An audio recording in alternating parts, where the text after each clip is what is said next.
I've got cost right there. I'm going to make it in yellow. I'll tell you why I did that in a minute. But on this first graph, I'm selecting sugar, calories, and all the data down below. I have my data selected. Now I'm going to go up and click the Insert tab, choose Scatter Plot, Scatter. I'm going to choose the first option, Scatter with only markers. I have my graph now, but I need to make it look a little bit better. Let me make it a little larger. Now I need to add some axis labels. If you'll come up here where Chart Layouts is on the top, you would choose just that first option. I just want to get some axis labels.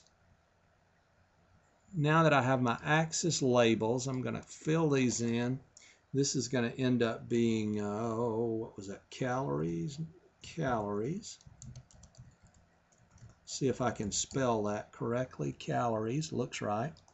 Down here we have sugar in grams, so I'm just going to put sugar in parentheses, grams. And up here at the top for the title, I'm going to put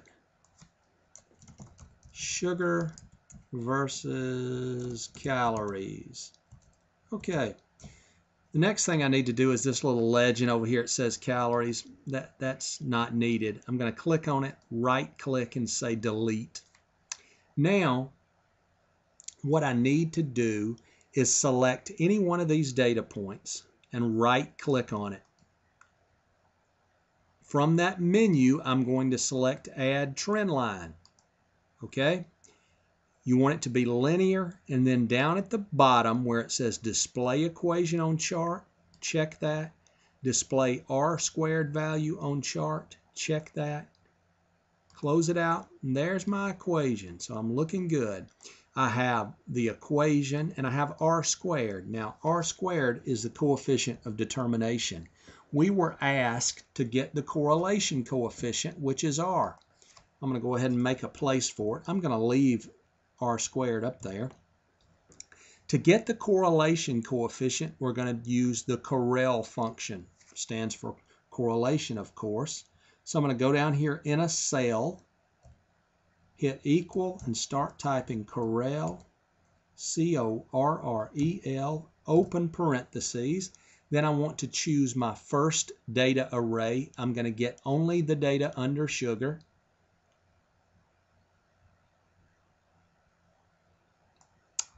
Now I'm going back up. I'm going to hit a comma. You got to make sure you hit that comma. And now I'm going to get my calorie data.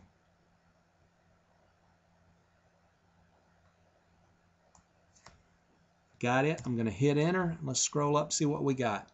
0.552256. So I can input that there. I'm going to use 3 decimal points since R squared was 3 decimal points.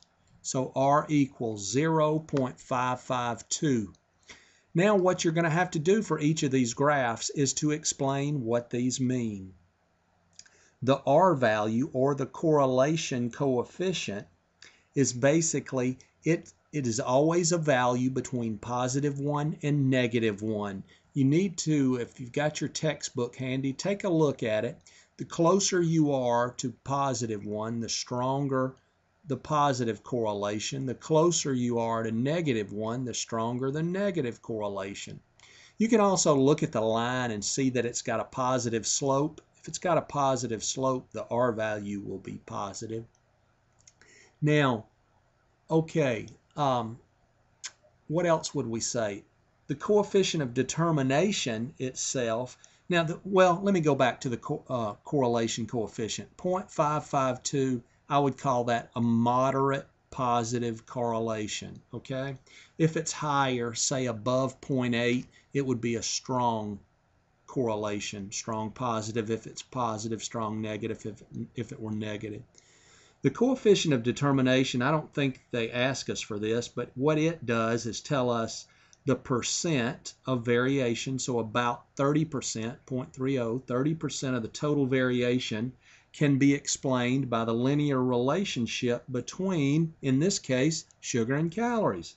And the rest of the percentage, 70%, would be due to something else. Okay, I'm going to give you one more hint and close this video out. The next thing we're looking at is sugar versus cost. You're going to do it just like this, but you need to click on that column B and copy it and make another copy of it over on F. The reason you do that is because your X variable is going to be on the left and your Y variable is going to be on the right. So that's going to help us. And when you select your data to graph, you're going to select the sugar data, and then you're going to hold down the control button and select your cost data.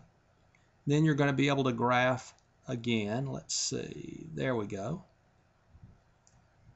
And then I would go up, hit the insert tab, scatter, and do exactly the same thing. Change the axes, change the labels, add the trend line, and you've got it made. So I'm going to end this one right now so that I don't risk going over the time.